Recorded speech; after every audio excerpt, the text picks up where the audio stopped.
swagger, okay? Regardless of what happens out there. Doesn't matter. Keep your swagger.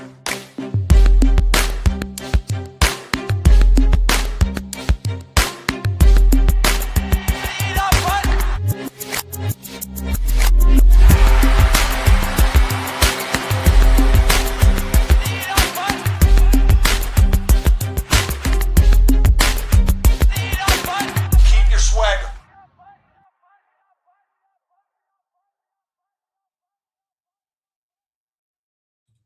Hey everyone, welcome in for another edition of Sit Start Saturday. We're Alan and Jay. We're here to help you answer any questions, like whether it's roster related or just whatever. Or if we just need to fill airtime, we're here to talk about whatever just doesn't fit into like normal shows. Which is great. Yeah, especially because we don't get like I said, it doesn't fit into normal shows. Hey there, Patrick. Always glad to have you on. Oh man, and there's no one put anything to sit and start, so we can start wherever, Jay. I'm trying to think what's happened in the last like 24 hours. Oh, Connor Bedard returned. Huge. I think that's probably like the biggest news in like the last 24 hours. It sounds like actually Matthew Tkachuk could make a return tonight. I thought I saw something on Twitter saying something to the effect that Florida just made some kind of roster move that could indicate he's returning tonight. I thought the last I heard was still that it was just skating, but yeah, if it goes all the way down to or it could just be Seth Jones is returning. Oh Lord, Alan, I have him on roster. I would love it so badly. Oh my goodness, oh it's brutal. So the thing I was going to mention more than anything is that the Leafs, I don't know, 6-2-2 in their last little bit. Like, I know you guys are digging your way out of the bottom, and that's the nice thing about this season, man. Everything is just so compressed in the standings. Like it's still anyone's game. Like the freaking the Habs first in the Atlantic right now after going on a nice little heater. That was something I wanted to bring up on the script, the week preview tomorrow. Because it's not in shit. They have a game today, so I can't even say it. They're 7-1-2 right now in their last 10. We'll see what happens against the Red Wings. Some of that's really nice. That second line for them is just unreal. For sure. Yeah, nothing in sit start, dude. Do we just want to blow through? Oh, here we go. We have a ad. There we go. Yeah, Turnerby, is that in the ad channel? Yeah, I'm gonna dig through it. Sorry, my bad. There we go. 1-4. I don't want to go to 1-4. That's way too far back. We can't help that person now. Even 1-8. There we go. We could do Swiss cheese here. 12 team head to head Cats redraft. He wants Boone Jenner or Cutter. God, that's tough because I like Cutter shoots so damn much. He's gonna win you your shots category probably for each week, and then goals and assists. Both of those guys are probably gonna blow your plus minus, which I think you should just punt anyway. Pims, maybe Boone might get you some Pims. Boone will get you hits and blocks. Yeah, Boone will cover everything, but I really feel like Cutter will specialize in your points and your shots categories for you. That's why I like him. Yeah, I kind of like the spread is interesting, right? Like goals, assists, plus minus, power play points, Pims, shots, hits, blocks. And I almost want to say, Alan, is it a 4-4 coverage split? Probably. Pims, I guess it's blocks, I guess it's whatever Swiss cheese needs more. Does he need like the bangs more? Right? Like I'm wrong. Sorry. It's a 5. Blocks. It's a 5-3 in terms of favoring Cutter versus favoring Boone. Because I want to say A for Boone, you're going to get the hits, blocks, and the Pims. But I should double check on the Pims one because even I can't just blindly say, yeah, like he's a dirtier player. Like go grab him. You know what I mean? Like right. But no, like it's not a Oh yeah, that's right. I did see that. I did see that this morning. Stolar's taking shots in practice. I mean, I don't know if that means he's back in today, Hildeby is which is in that that situation. developed quickly because it seems like they were just sending him to a specialist because he wasn't progressing freaking fast enough. Yeah. But Hildeby is the real loser in that situation, right? Like I think Wall would still retain at least 1B or 1A status, but I think Oh man, this is nice. All right, so yeah, let's try to figure out Swiss Cheese's question because we got a couple piled up in the chat there already. I like Cutter. I like Cutter. I don't know. I always try to favor points more. It's just hard to build and roster around something that's entirely unpredictable. Whereas there is always concordance with ice time, with opportunity, power play deployment, points, all that stuff. Once you chase higher leveraged dudes, so yeah, I would say go Cutter. Right. I'm gonna go with you, Alan. I'll have to do a custom layout, Jay. I feel bad. I keep covering your face every time we pull one from chat. No, so we need to add one for Saturday, Sunday. So, I assume this is goals and assists, or where the money's at here. So we got Lazan, Provorov, Lohrei, Witherspoon. I know Witherspoon was on a little bit of a heater. I don't think he's done anything lately. So the emphasis obviously being D in this scenario.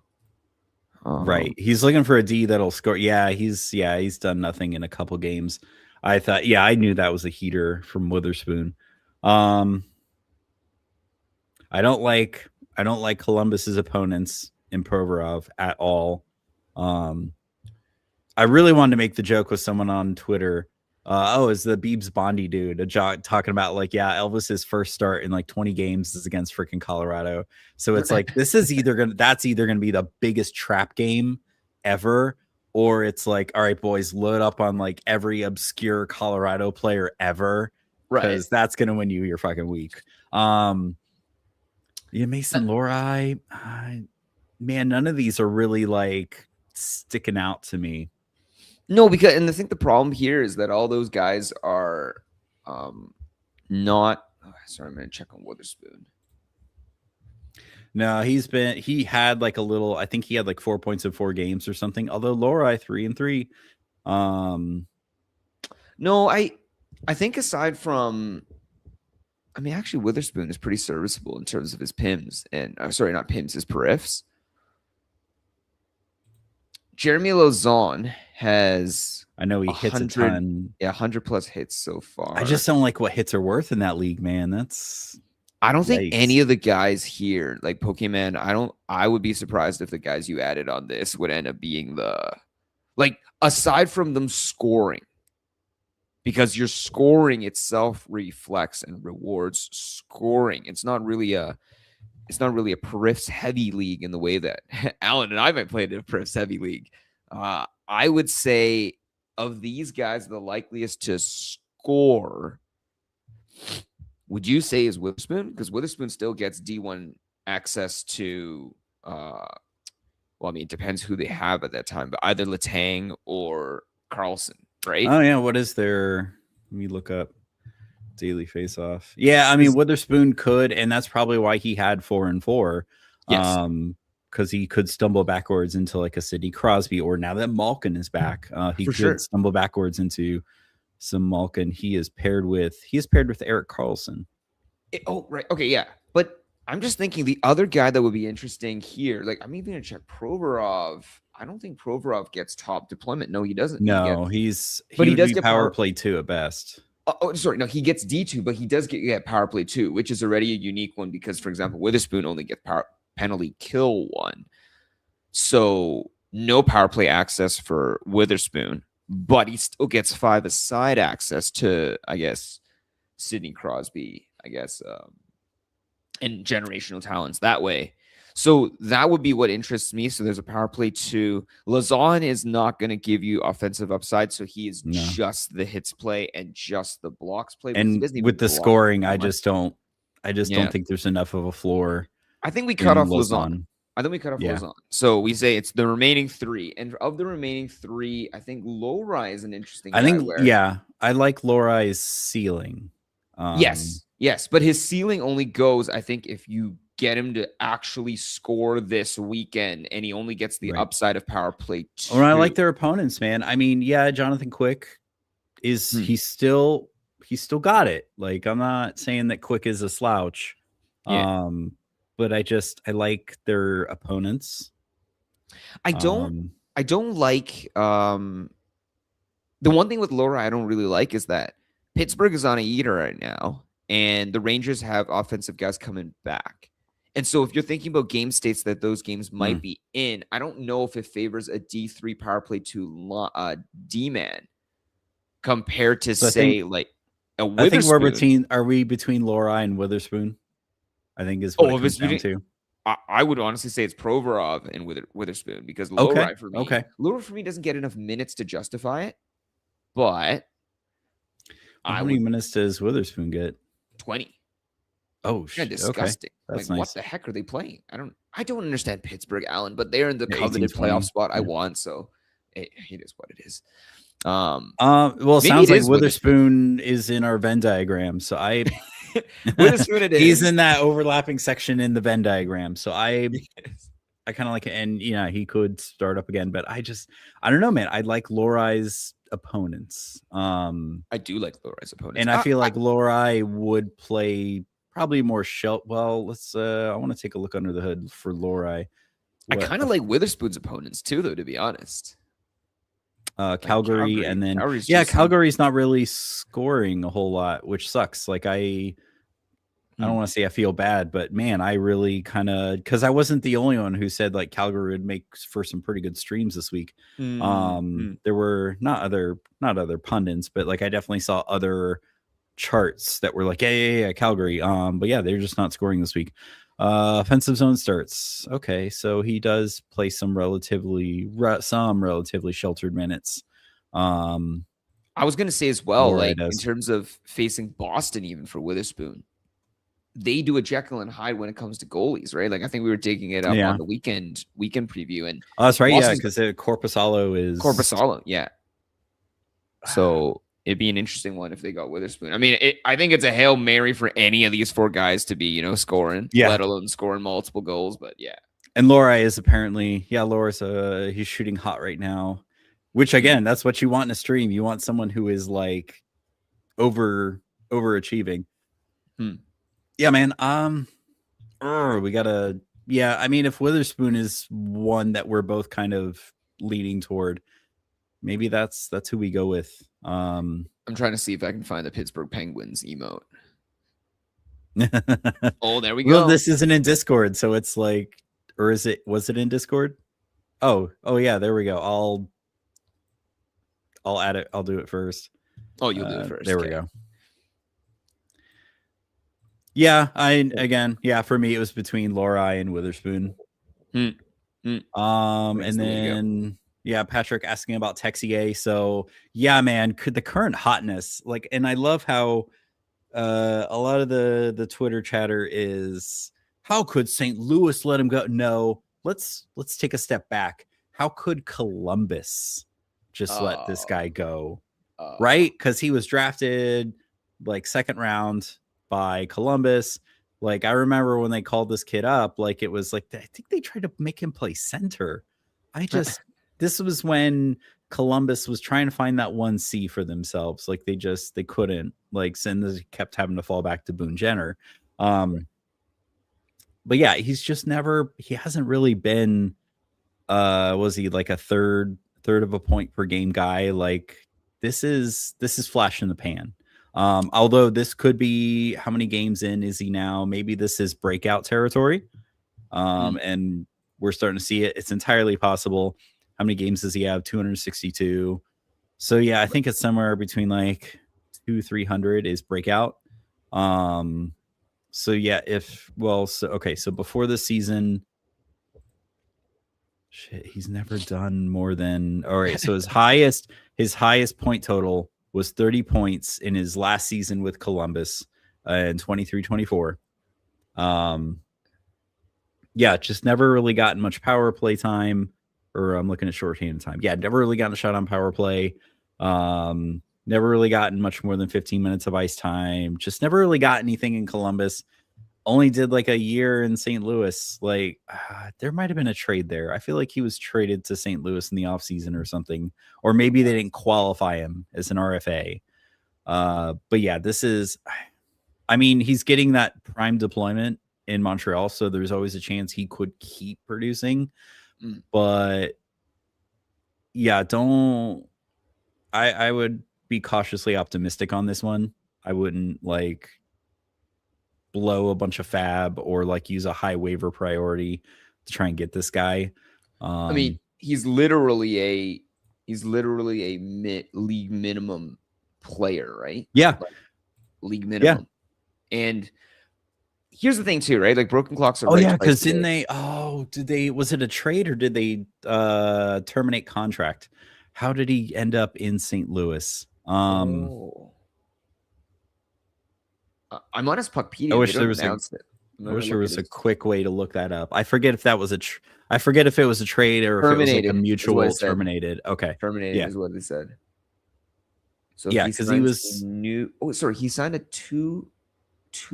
new 2-year deal with the Blues. And then they traded him? No, they didn't trade him. So no, you wouldn't sign and trade if you terminate the contract. Yeah. So they just terminated, and then Montreal, I guess, saw something in him, and they signed him to that deal. You could, Alan. That's the thing. The beauty of fantasy hockey and the beauty of all these things is like you can craft a story, a plot line with anything, right? So Alan, this is the current plot line according to what we're reading because he scored 4 goals and 2 assists in the last 2 games. Right. He's the underrated. He's hot right now. Like, so this is great. And then I do see Montreal has that Monday, Tuesday back-to-back. So this could be a good time to jump on. And then if he does nothing for you, because what is it? They play Vancouver Monday, Capitals on Tuesday. And then I still like their opponents Thursday and Saturday. They are at Buffalo, at Ottawa. I'd like 2 guys who could give up goals. So there's plenty to like. Yeah, there's plenty to like for next week if you want to take a flyer on him, put him in. But yeah, I would just cautiously optimistic. I mean, the guy comes pretty much out of nowhere, scores a hat trick. Yeah. I'm not going to say doesn't have the pedigree. I mean, second rounder. Like I said, didn't really crack it in the Columbus system, but I don't know. I'm starting to wonder if Columbus has also struggles to develop younger talent, as we're seeing with Kent Johnson. As we maybe just saw with Chinikov, depending on how he does in the Penguin system. Yeah, I'm just wondering if maybe Columbus also has some troubles developing younger talent. I mean, well, the reality is too, like, people were gushing about his hat trick. He is a 26-year-old. That is his very first hat trick of his NHL career. Yeah. Right. So flash in the pan, clock is right twice a day. Thing is too, I would say worth an ad, Patrick, 100% worth the ad, because the thing is, if he ends up breaking out like crazy, you're going to look like the genius. Right. And then the thing is, if he doesn't pan out, no one's going to care because he's going to be forgotten and you can drop him safely with no recourse either. It's fine. So yeah, I would. Yeah, and that's the nice thing about it is like you didn't draft him, so if you pick him up and Monday, Tuesday, he just does like I don't know, like 2 shots a game or something, right. Just nothing. Right. 12 minutes. You're good to drop him. Exactly. So, he so far basically had like prior to these past two games, he hadn't scored in like 10. Was that 10, 9, 3, 4, 5, 6? But I mean, how recently did he get bumped up to that top line though? And that was like what, a week ago. Maybe no, he didn't even score on the top line even not right away. No. On January 7th. He wasn't even on the top line then, right? So I think the top line is like now he's playing on the top line, still getting power play 2 time. Who would he bump off, Alan? You know what I mean, for power play 1? Like he's not gonna knock off. Oh yeah, he's not gonna bump anyone off power play. Like maybe 1. Demidov. No. Like maybe Demidov. Nope. I don't think I would either, right? Exactly. I wouldn't. Anyways, Demidov is the only guy that would possibly be knocked off in his place, I guess. Yeah, Texier, he's probably peaked as far as deployment. I think so too. Yeah. Why do I still roster Binnington? Yeah, why do you still roster Binnington, dude? I don't know. How highly owned is he in Yahoo now? I was gonna say you and like however many whatever other percentage owners Oh God, I'm so are asking yourselves the same thing. 54% ownership. Oh wow. Oh my goodness. It must be a lot of leagues where just, well, I wonder if it's a lot of people that have just kind of like silent, quiet quit. They're done. Or just like people are like, yeah, there's just no one else on the wire. I don't know, man. I don't know. You should maybe take a look. Jacob Fowler getting another start. I was going to get into Montreal's goalie situation tomorrow on the script. I'd say they're worth looking at. Yeah, Lazon, hitting and blocking pretty well. I just, for your scoring though, that's the hits just don't do much. But the blocks, those could add up quick. I just wish hits were worth more for you. Because that makes guys like Lazon, Adam Larson. Well, Adam Larson could be worth more because he fumbles into the occasional like assist or something. There we go. Bobrovsky and Vejmelka. I would say one of your playoffs. Because Utah, depending on your format, has one of the kind of the worst schedules. Yeah. Spoiler alert for like about an hour from now. If you can get Bob, I especially would try to. You're not even buying low on Bob right now, but especially with Matthew Tkachuk coming back soon. TM. Yeah, Bob's only going to get better. If you can get Bob, I would shoot for Bob first. But yeah, I wouldn't try to trade for Vejmelka this late in the game. Yeah, I think the time they're versus Vegas or Askarov versus Dallas. You know what, man? Yeah, actually, has Dallas kind of turned it around? Because I feel like for a minute there, man, everyone was just beating down on Dallas. I mean, no matter how much they were beaten down, it was like they were still the 4-3-3. Like this is a relative slump, right? This is just an average day. 1, 2, 3, 4, 5. Yeah, Dallas lost 6 in a row, which was crazy. And yeah, it was to teams like Chicago, Buffalo. Like what the heck was going on there? I don't know, man. Either one of those could be a trap game. Vegas has been iffy lately. I mean, although didn't Vegas drop one to St. Louis like a week ago in like the last 3 minutes of the game? I want to say yes. Wait, I feel like that happened. I'm gonna follow this one up though. Let's see. Because I was watching that game because I think I was rostering I think Eichel had just come back. I think that was his first game back. It was an afternoon game. So I was like, all right, I got Eichel, I got Marner, I was streaming Hanifin because he was getting power. Well, they might have gone back to 5-forward power play, but I'm like, I got Hanifin right now. I'm invested in this game. They 100% did. They 100% did. It was the day after the new year. Oh my goodness. They laid an egg on themselves. Yeah, both of these could be trap games. And they're still top of the division. Alan, it's crazy. They're 3-5-2 and they're still top of the division. Like that just means they stockpiled a bunch of points. It is craziness, Alan. Which Everyone is, again, from the Central. Like we've said, like we say early in the season, like a lot of these things say, if you're in that playoff spot come American Thanksgiving, right, it's kind of hard to knock you out. Yes. Shit, I'm leaning Askarov, man. Saint Askarov. I'm leaning Askarov mainly because I just watched. I know everyone's just basically almost like pouring oil and slathering oil over this guy, with the amount of drip they're giving him. But I think I'm into the Macklin Celebrini shit too, man. Some of the highlight reels are okay. I mean, I guess highlight reels, but still they're disgusting, Alan. I want any goalie that is benefiting from that man's greatness. That is craziness. Holy moly. We'll get to your question, Raj. I promise you. I see you down there. Frank, any thoughts regarding dude, anyone backstopping Colorado? I'm pretty much interested in for a spot start. Absolutely. Especially against Columbus. Alan, wait. I'm gonna check because obviously because Blackwood's I hate this, man. Freaking Blackwood, man, has just been screwing me all season and not even in the fun way. starts the season like injured after I spend like a pretty not a super high draft pick on him, but like I think he was my first goalie I took in the listener league. So yeah, I gotta just hang in there, kind of use my other goalies, which were Skinner and Anderson. Oh, yikes. God. I get him back. He's splitting starts with Wedgwood. And now he freaking does this shit, like instant, just magically goes to IR. And then all of a sudden they're saying week to week on him. Like, dude, just talk to Ekblad. He's got the secret sauce, man. Just get better. Trent Miner. Yeah, but Trent Miner. If he's getting the start today against Columbus, yes. All the more reason that this could be the biggest trap game ever. It kind of looks like it's still leaning Wedgwood, no? Did Wedgwood start the last one already? Yes, he did.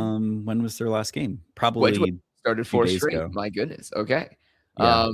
It still looks like it's projected for Scott Wedgwood. I wonder if this is one of those times where Wedgwood gets run into the ground and Miner's value is more the hold because he's the next one up as opposed to his value. I mean, they didn't expect Blackwood to be out long.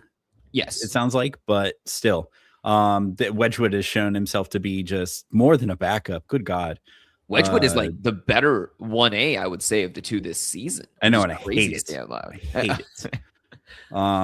Yeah. Anyway, so yeah, I would if you're trying to, I don't know if this is a categories league or a points league, I'd be confident in a Trent Miner spot start. So Raj here, should I drop Roman Josi for Charlie McAvoy? Is there anyone else you can drop for Charlie McAvoy? Yeah, is there anyone else you could drop for Charlie McAvoy? There's got to be like a streamer starter forward, someone that you can, because you should absolutely not. Roman Josi, I don't think no. so. No, I don't think absolutely so. Not. No. Alan, again, I was concerned about Roman Josi's whatever his condition is at the start of the season. He did go out for a minute, but has been solid since. And I think his timeout was unrelated, they said. So far his conditioning is held. But still, I would not drop Roman Josi has not fallen down that far to where he is replacement level. And let's see. So right now, his past 3 games, he's still getting the same ice deployment. He's still getting power play 1, but he is no points in his past 3, and no shots. And well, I mean, I don't know. Like he's not droppable in the sense that you can never get him back. That's the issue. But I mean, are you saying trade? Like you can try to trade him for sure. I was about to say, I feel like someone will trade for Roman Josi, without a doubt. Yeah, you can try to trade him away, and then you could get someone. You could probably get someone better than Charlie McAvoy.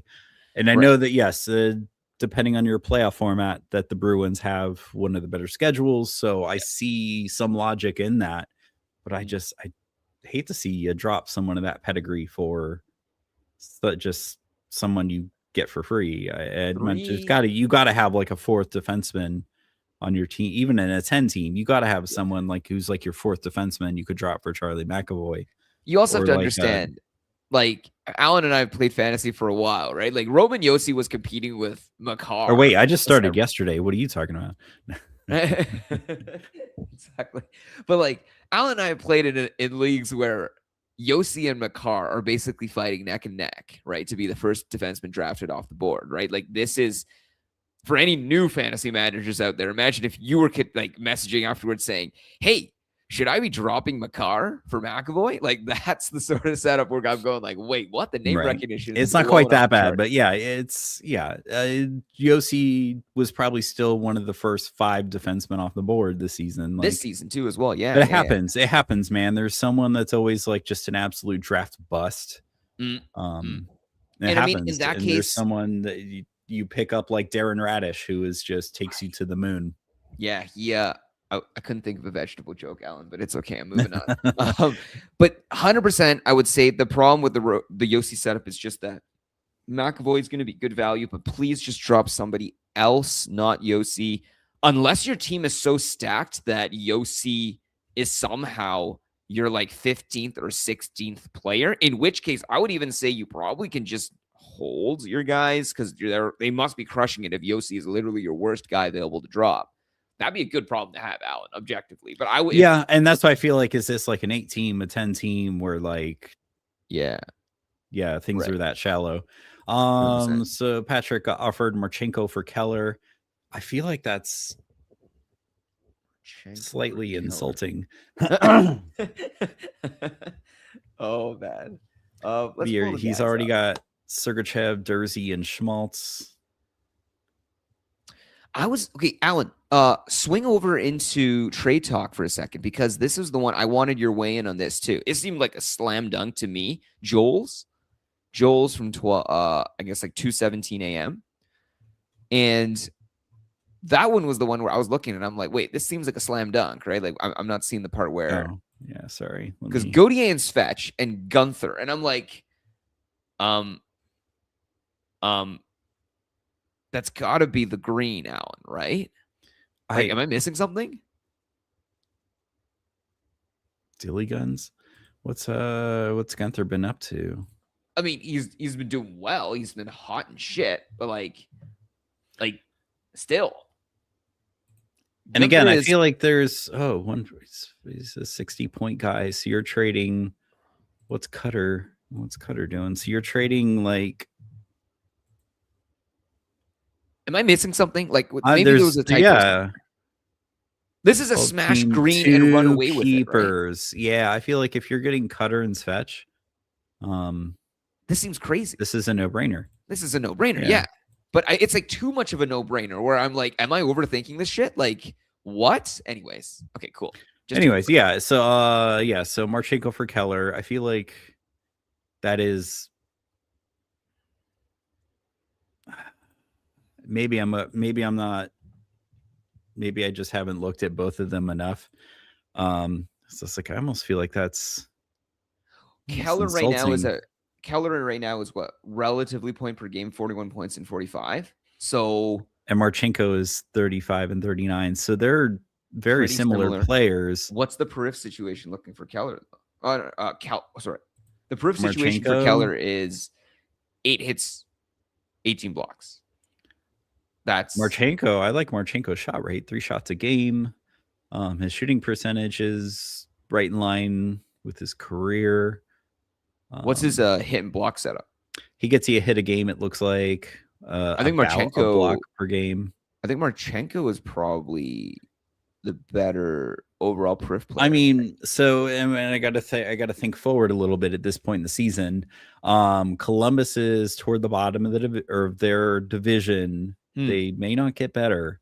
Utah probably going to look to get better. So Keller spot. Yeah, and then then you got to think Utah. You need, and I forget your playoff format, but I mean you got to get rid of some of those. But Dursey's a stream. You could probably jettison Dursey after this week. Yeah, Schmaltz, especially last night, man. Schmaltz has just been too good to drop. And Alan, I was double checking, like playoff schedule wise, we've confirmed that Utah isn't one of the best ones, right? Let me pull up my notes for the next show. Because I was saying, like, Utah is one of the worst. Right. For weeks 21 to 23, and then because it could be worth a long-term play, I think, where you give up some points upside with Keller, where he's honestly not even the main. Like right now, it's good. It's a good problem that the Mammoth are having. Gunther stepping. But there we go. He gives up 1 game and 2 off nights in the playoffs. Yeah. So he gains back 2 off nights in an additional game with the trade. Yeah. He loses. So Marchenko plays 1 fewer and 2 less off nights. I assume so. If he's getting Marchenko. Maybe not then. There's similar enough players that I would basically say if you were pulling the trigger in the trade, it would be whichever one had a better playoff setup. But yeah, at this point in the game, yeah. But I mean, that's the problem. He's already got quite a few Utah players. I mean, Alan, but yeah, if you're getting worse somehow, I'd almost just stay pat. But I mean, I kind of like diversifying a little. I feel Alan, like having Sergachev and Schmaltz is enough Utah players. You know where I stand on concentration versus diversification, Alan. Like I am all in. On dude, if Utah runs into a bad stretch at the wrong time, I'm not saying that. you're sunk. I'm not saying it couldn't backfire. I'm just saying that's where I stand. That's all. Let's see. I mean, they're close enough that it doesn't. I don't think it hurts you to make that trade, for the sake of diversification. Yeah, Schmaltz may just keep being good enough you can't drop him. My only concern is what happens when Cooley comes back, because he should be back in, the end of the month ish after the Olympic break. What happens to Schmaltz then? As far as deployment, does his play continue to hold? You may be able to drop Schmaltz at that point, like you originally wanted to. Yeah, I don't know. That's a toughie. Sometimes the best move is the one you don't make. I would agree with that statement. Yeah, I would agree with that statement entirely. Talk about Elias Pettersson. What's he doing, man? I think he's still pretty solid. For me, the biggest concern is that Vancouver is not going to get better. I mean, they lost Quinn Hughes already, who was a big play driver. They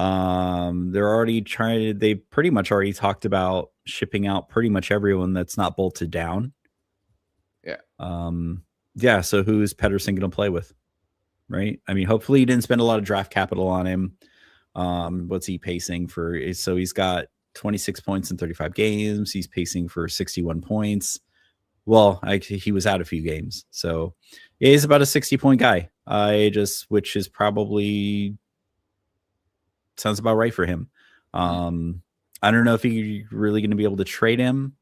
I don't know what else you can do with him, but he's probably going to be the best player on the team. Oh, huge update, Alan. Nylander is healthy, so I think I saw that. Yeah, punch him back in. All right, so D-Stu, 3rd and hit, 6 in blocks. Drop Gudas for Matheson for more blocks and offense. Dropped Kreider for Lindholm. Yeah, I have dropped Kreider too, and I haven't regretted it yet. I knew that shooting percentage was going to come down. It has, and it really hasn't swung the other way. Yeah. I don't know, man. Has Matheson done much as far as offense? I feel like.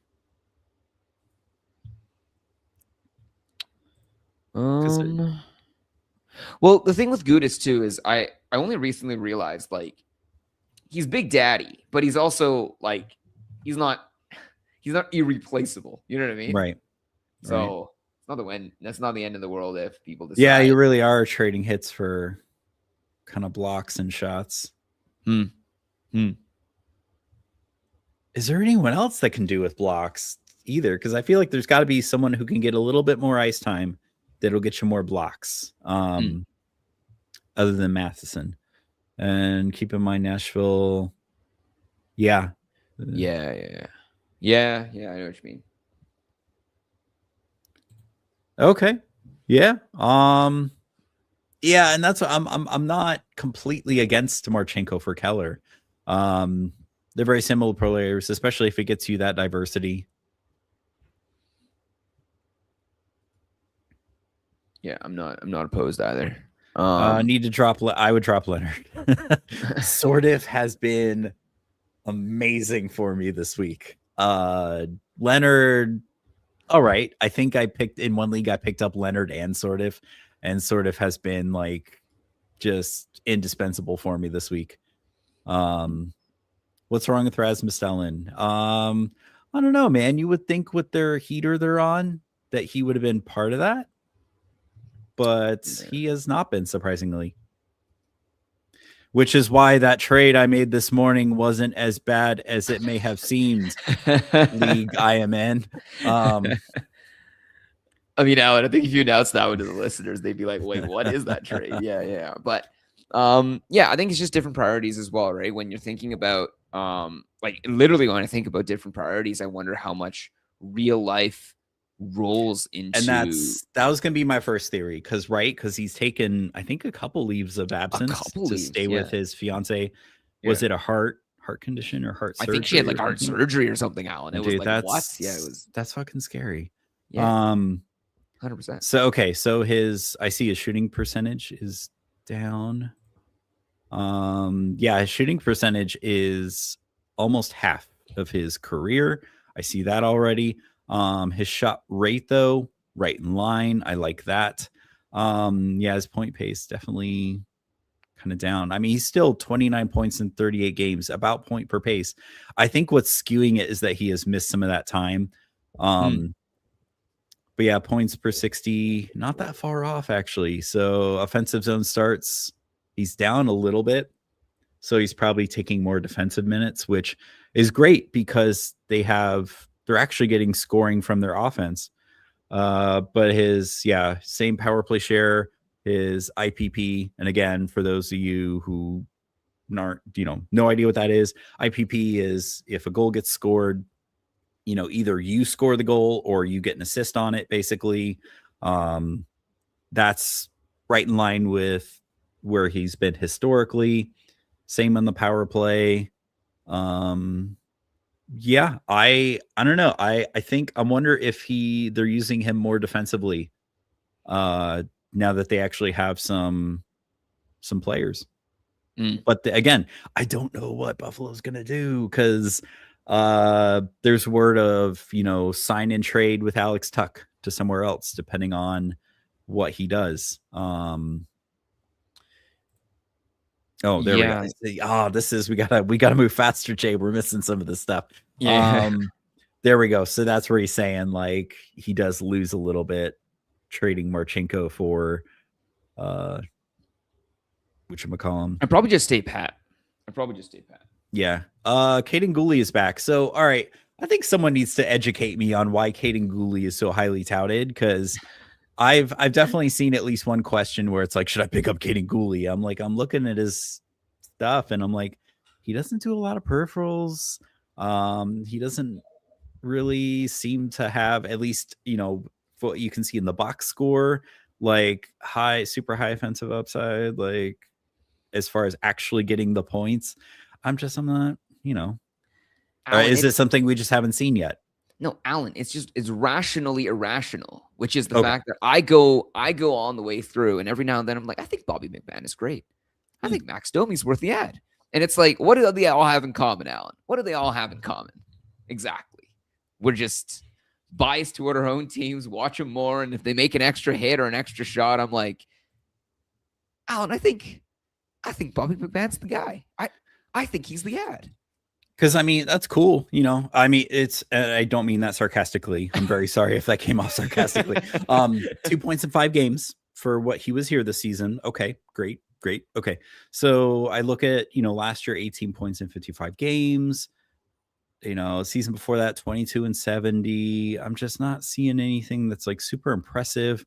His shot rate is not great. It is 100%. It is 100% the logo on the front, Homerism? And the name on the back. Yes, 100%. Okay. We get all these questions, Alan, about random Leafs that I sometimes pose. We get all these questions about random Habs. What's the other team that we get a lot about, Alan? I think the Rangers get a fair amount too when there's like a random guy that pops out. Like, how? Oh, I see why you mentioned Bobby McMahon specifically. Okay, because you just picked him up. All right.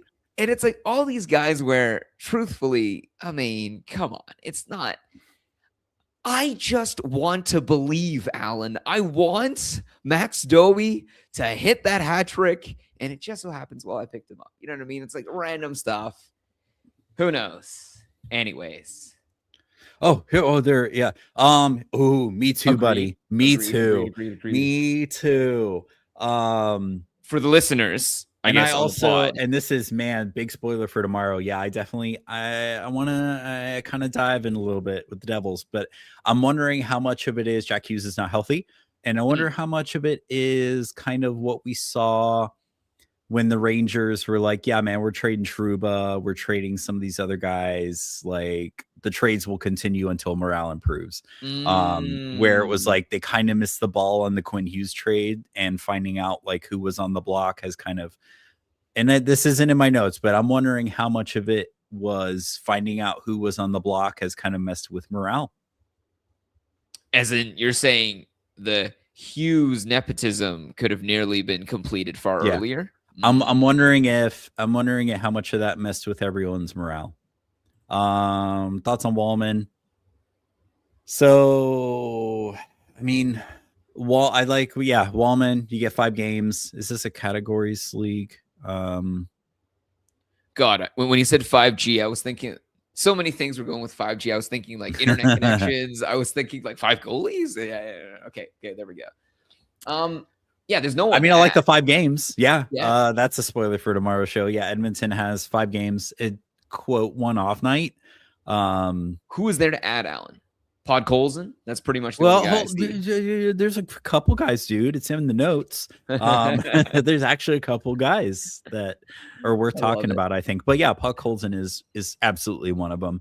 Alan, I'm scrolling down and I'm quickly getting to like Ty Emberson. So I'm just putting it out there that this team is very owned up across the board. Oh no, you're not wrong. Wow, 10 points in 17 games. I do want to say, I like that. I actually like that. Wallman, probably not a bad. But I mean, this is the story with anyone in Edmonton. They can fall backwards into McDavid or Draisaitl points, right? I didn't want to say and sound disrespectful. So Ty Emberson, I'm sure you are an incredible, amazing talent. And there's just hey man, just remember, if you play 1 game in the NHL, you're in like the top 1% of 0.001% or whatever. Yeah. Anyways. So I would say Wallman is absolutely worth a look. I like this. This may be just small sample size talking.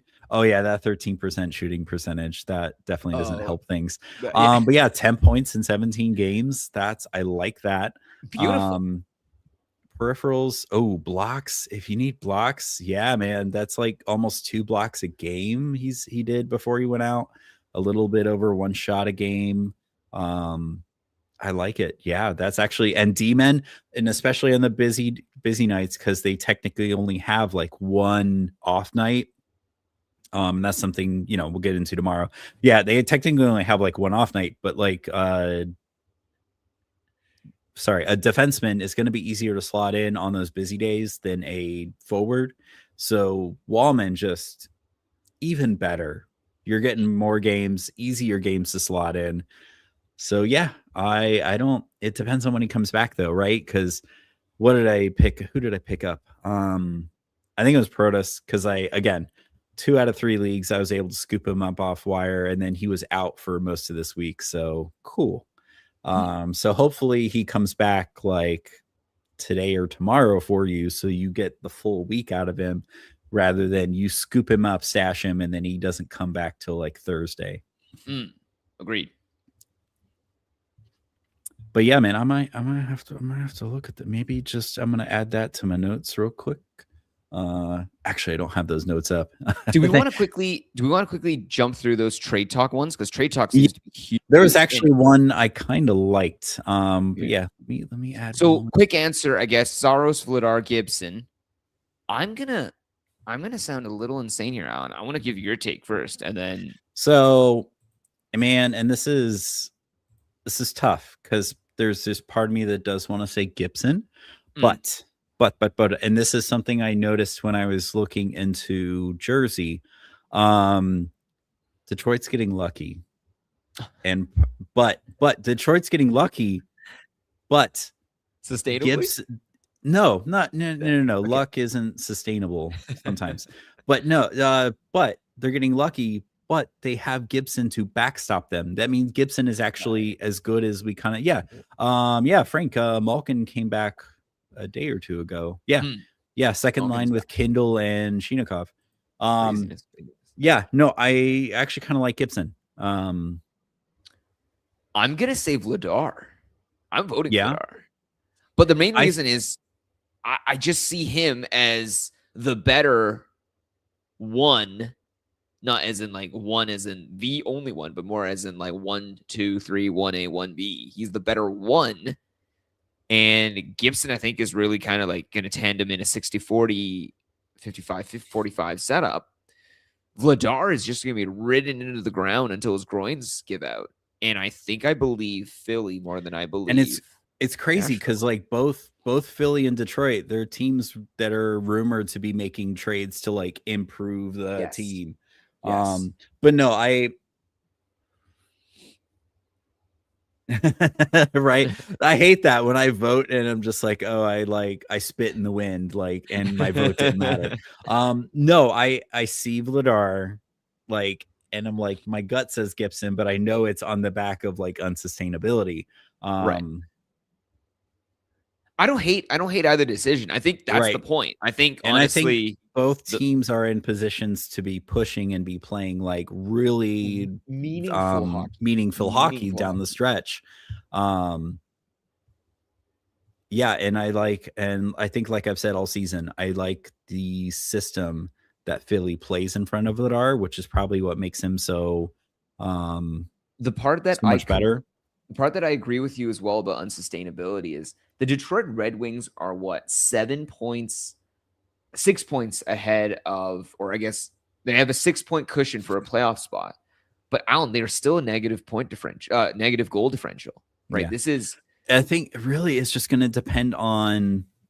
They must be getting blown out in games, and then like I feel like it's when they lose big, and that maybe some of that's from the beginning of the season. But it just seems like, man, ever since I picked up Gibson, he's been kind of unreal for me. Or not unreal, just very good. Exactly what I needed to kind of replace Freddie Anderson. But no, I see the talking points on Vladar. I also see Gibson. I'm torn on my vote here. I'm not saying either one of us are necessarily wrong, but I do see the real loser out of all this is Saros. Saros. Jeez. And again, goodness. I mean, this hot streak with Nashville could last long enough that they end up. Why would they buy though? That's what frustrates me. Yeah. Like I feel like maybe individually Saros might be the best individual goaltender here. Agreed. Of the three, but it's just that team in front of him is just trash. The only reason they would buy is if somehow spare parts. They're spare parts. Right. The only reason I could see them buying is if they somehow like ended up in wild card or right. Geez, actually, and then again, they make wild card to play who? To play Colorado, to play Minnesota, Colorado. To play Dallas. Why? And I don't even think they would to waste 2 weeks of their time. Yeah, they wouldn't even get there because they. Like those top three in the Western Central are locked, right? Like Avs, Stars, Wild. So they are going to be probably to play the Avs. They're going to waste a week and a half of their time. I mean, Al, they could like. Okay, thing is though, if they played the Avs, I agree. They're basically a rotisserie chicken. Like, however, if they were to, get ahead and play the Pacific. Could you see them doing enough to beat out Vegas or Edmonton? I think so. Like that's the other one that's kind of. Oh, so you're saying hope for the wild card that gets them into the wild card Pacific one division. Into the other side. Yeah. Yeah. And maybe they could. God, Frank, that second line in Montreal. And this is, man, did you guys like get my notes or something for tomorrow? Cause you guys are saying a lot of the stuff I want to bring up on tomorrow's show. Slav, like not just Slav, but that whole freaking second line in Montreal has been just kind of sneaky good lately. Not sneaky good, but they're good. But Alan, like when we say sneaky good too, right? Like these are games where they were absolutely eating the other team's booty cheeks, right? Like obviously everyone looks good when you're into like a blowout. 10 goals, right? 10 goals past 2 games. We can cherry pick stats is basically just what I'm saying at the end. But Alan, I still haven't seen your casted vote. This is tough. I got to think logically. I can't think with my gut here. Also, what's the post after from Tyler Roone? Like it's in the trade talk. He just posts players. I don't know. I should hurry up and vote on this. Yeah, let's go with Vladar. Honestly, I think it's more. Although I haven't. Doug, I just happened to glance at that, like I said, when I was looking at stuff for Jersey. And I saw that Detroit is doing something a little unsustainable, but Right. they're getting the backstop from Gibson. They're getting the wins, I would say. If they didn't win enough, Gibson would not be worth it. But if they're getting the wins, then he's getting credit for why wins is he? at least. This is. I was gonna say, what? yeah. Oh, you know what? Oh, is it Yeah, related to here his we go. previous So one? this has got to be here. Oh, He's been talking about a trade for a minute here, it looks like, and this is like who is in free available agency. to Yeah, acquire. Okay, Yeah. so I traded Lane Hudson for Brett, and I regret it. Did I make a mistake? And he's I saying don't think so waiver yet. wire. I don't think so yet, man. And again, this is stuff I'd love to get into tomorrow. All right. Yeah, I was about to say last call. Like, anyone have any quicker questions? Was there any starter benches that we had? It looks like it's still grayed out, so nothing. So yeah, just a reminder to everyone. So this video will close, and then I did post the link in our Discord, the 5-hole Discord. Actually, let me freaking go back there. Announcements. Yes, the playoff primer is going to be in its own separate live window there, just to make it easier to post, just like an audio only recording for the people who consume us that way. So yeah, with if no one has anything, we'll close up shop here and jump over there and get started in a few minutes. Cool. Sounds Bueller. Cool. All right, man. We'll see everyone in a few. We'll pick you up literally later. Okay.